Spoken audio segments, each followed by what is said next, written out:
අපේ ඇවිල්ලා ඉන්නේ ජගත් මාමලා ගෙදරට. ඉතින් ජගත් මාමලා මේ කියන්නේ මේ ගායකගේ නම මොකක්ද? හරි කියලා මම චූටි පුතා ආදරේ. චූටි පුතා ආදරේ කියන්නේ. ඉතින් මෙයාගේ උස්ස සාමාන්‍යයෙන් යතරයි. අන්න ඒ කියන්නේ ගොඩක් තියෙනවා මේ විශේෂත්වයත් ඒ කියන්නේ අන් ගොඩක් තියෙනවා. කියන්නේ අන් දෙකට වැඩිය තවත් අන්න ඇවිල්ලා තියෙන ගොඩ හරියක්. කුකුරු වගේ තමයි ඇවිල්ලා තියෙන්නේ. ඔන්න සමීප දර්ශනයක් ගන්න පුළුවන්.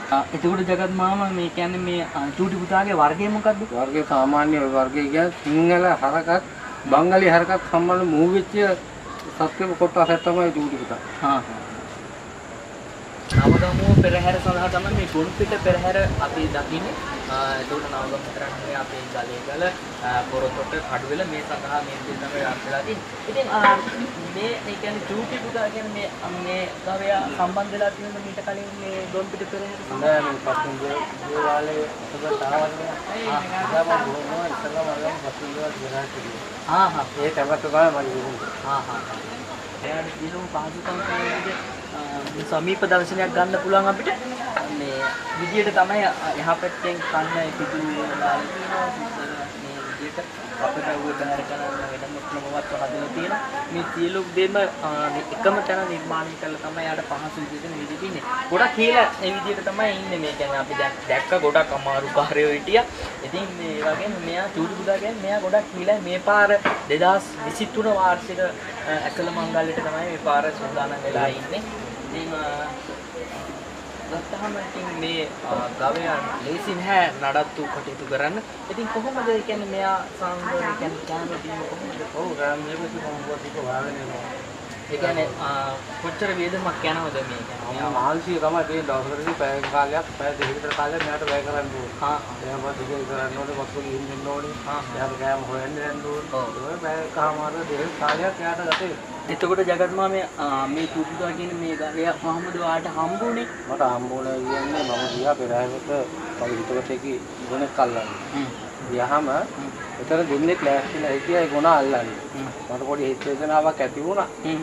නේද? අපිට පරණ පොදු මිනිස්සුනේ ඒ කාලේ කොන්ක්‍රීට් තිබ්බාය තාත්තලා හිටන් පෙරහැර මංගල්‍යයට සතු දිනල්ලා පෙරහැර කළා. ඒ මමත් පෙරහැර කළා. මම කරත් රස්සාව කරන කාලේ පෙරහැර කළා. ඊට පස්සේ වේදනාවෙන් හිටියා මම සල්ලි එකතු කරලා කින්දියා ගොඩේ තියෙනවා. ඒකත් උරන් ඉන්නකොට මෙයා ආවා හදිට පොය දවසේ හවස 5යි පාක් එක ළඟම රස්සාව කරන තැනක.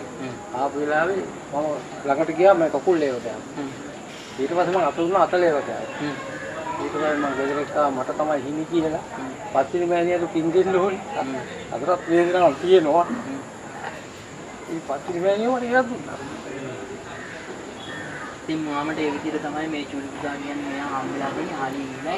ඉතින් අපි ආවොත් මේ කියන්නේ ලපයක් එහෙම තියෙනවා. ඒ ලපේ වාසනාවන්ත ලපේ. මට කීප දෙනෙක් කිව්වා මේක කාටවත් දෙන්න එපා කියලා. මේ වගේ කොච්චි මල කියලා කියන්නේ මේ වෙල්ලු මල කියලා කියන්නේ මේකට. මේකට කියන්නේ වෙල්ලු මල කියලා. කීප දෙනෙක් මට කිව්වා මේ සතා කාටවත් දෙන්න එපා. ආරක්ෂා කරගන්න ඔයාලට හොඳයි කියලා. ඇත්තම මට හොඳයි. කවදාද දවසකදී මේ චූටි පුතා මල්ලක තමයි මං ජීවත් වෙලා හිටියොත් මල්ලක පණ යන්නේ.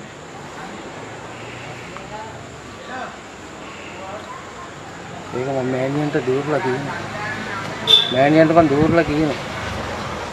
මොකද කොයි උප්පත්ති ලැබුවත් දන්නේ නැහැ. මං හිතන්නේ මේ පළාතක සතෙක් නෙමෙයි මෙයා. මෙයා ඇවිල්ලා බොහොම දුර පළාතක සතෙක්. ඊට පස්සේ මරණයටපත් වෙලා කියන මස්සෝටපත් වෙලා එතනින් කාට හරි බාරයක් නිදාස් කරලා ඊට පස්සේ මෙයාට සලකන්නේ නැතුව හරි එයාගේ බැච් එක තිබුණේ නැහැ මල්ලකට එනකොට. ඉතින් මේ මොකද ඉතින් මෙයාට කරදරයක් වෙද්දි පැනලා දුවගෙන ඇවිල්ලා තමයි මල්ලකට ඇවිල්ලා තියෙන්නේ.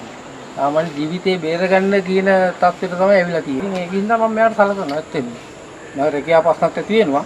ඒ රැකියාව ප්‍රශ්න වුණත් මම මේ හිතන්නේ නැහැ. මට මේ හයරක පාඩු නැහැ කියන එක හිතන්නේ නැහැ. මම මෙයා ගැන හිතනවා.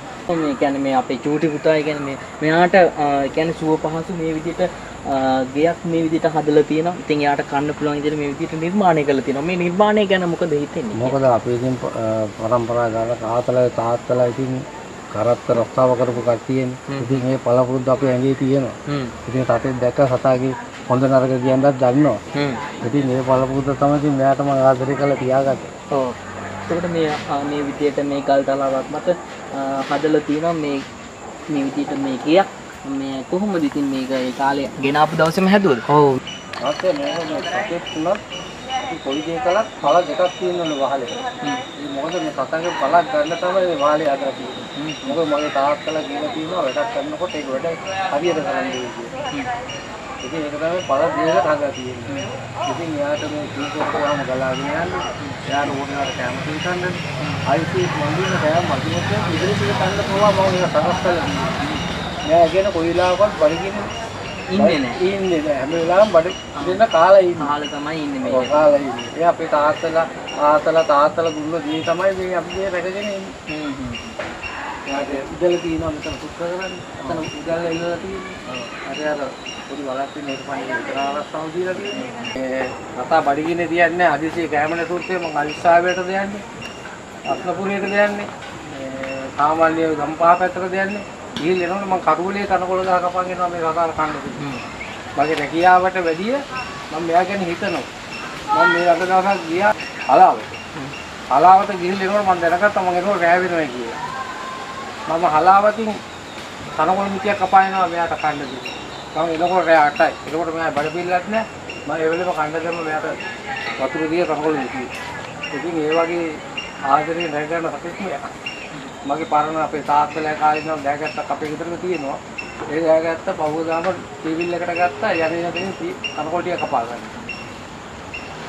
ඉතින් මේ ඒක තමයි මෙයාට මම ආදරේ සලකන්නේ කොහේ ගියත් මෙයාගේ කනකොල මිටිය මං ගියේ. ඒක වරද්දන්නේ නැහැ. අදේ ගෑම තුන් වේලවහ සමාන විදිහට තමයි මෙයාගේ වේල මම අනිවාර්යෙන් පිළිමානවා.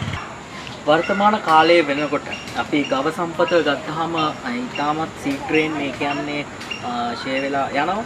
ඉතින් ගොඩක් අය මස් පිණිස කියන්නේ මරනවා. ඉතින් මේ සියල්ල ගත්තාම අපේ ජගත් මාමල කියන්නේ අපේ රටට ඉතාමත් ආදර්ශයක්. මේ වගේ කියන්නේ ගව ඒ කියන්නේ රැක බලාගෙන මේ විදිහට ආරක්ෂාවෙන් ඒ කියන්නේ ආරක්ෂා කරලා බලාගන්නේ බොහොම ඒ කියන්නේ පත්තින දෙවියන් උදෙසා වුණත් මේ වාර්ෂික මංගල්‍ය සඳහා මේ සඳහා දායකත්වයේ පෙරහැර රාජකාරී කටයුතු සඳහා දායකත්වය ලබා දෙන්න වගේම ඉතින් මේ විදිහට රැක බලා ගැනීමම ඒ කියන්නේ විශාල ඒ කියන්නේ ලෙස අපි අපේ ජගත් මාමට ස්තුතිවන්ත වෙනවා මේ වෙලාවේදී. ඒ වගේම මේවන් කටයුත්තක් ඒ කියන්නේ ගවේ ඒ කියන්නේ තමන්ගේ කියන්නේ රැක බලා ගන්නවා කියන එක ලේසි පහසු කාර්යයක් නෙවෙයි. අද වර්තමාන කාලයේ වෙනකොට මේ මොවුන්ට ආහාර ඒ වගේම බෙහෙත් මේ සියල්ලම ලබා දීලා මේ විදිහට රැක බලා ගන්නවා. මාම ගාම තියාගෙන ඉස්සරහට ඉතින් අපේ දැන් මේ පාර අපේ 2023 වාර්ෂික ඇසළ මංගල්‍යයට සම්බන්ධ කරනවා. ඉතින් ඉදිරි කාලෙදි මේ විදියටම අපේ ගොන්පිට පෙරහැර සඳහා එකතු කරන්න ඒ කියන්නේ වාසනාව ශක්තිය ධෛර්යය වාසනාව ලැබේවා කියලා ප්‍රාර්ථනා කරනවා.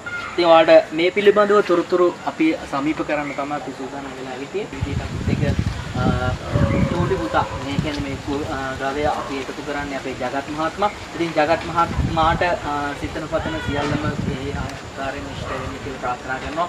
බොහොමත් ඒ කියන්නේ පත්තිනි දේව මෑණියන්ගේ ආශිර්වාදයෙන් තමයි මේ ගවය ජගත් මහත්මයාට ලැබුණේ. ඉතින් මේ පාර වාර්ෂික ඇසළ මංගල්‍යයට එකතු කරනවා. ඉතින් අපිත් එක්ක එකතු වුණාට බොහොම ස්තුතියි. ආයිබෝවන්.